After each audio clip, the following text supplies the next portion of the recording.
10 per mennyire értékelnéd ezt a lányt? Te 10 per mennyire értékelnéd magad? Egy olyan 7-8-at mondanák ott valahol. És szerinted ezzel mások egyetértenek? Hát nagyon remélem. Akkor csinálnék rólad egy képet, és akkor kiderítjük. Jó. Ezt a srácot te 10 per mennyire értékelnéd? 10 per 7. Oké, és igen, mondanál esetleg egy gólyabál meghívásra?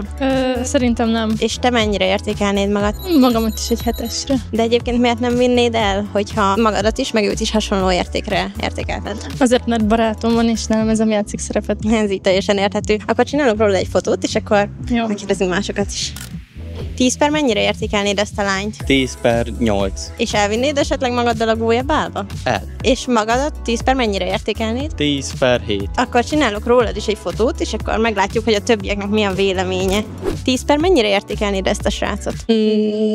8. És esetleg igen mondanál egy gólyabál meghívásra? Hát, hogyha proginfós, akkor természetesen. És miért? Hát, mert akkor sokat keres.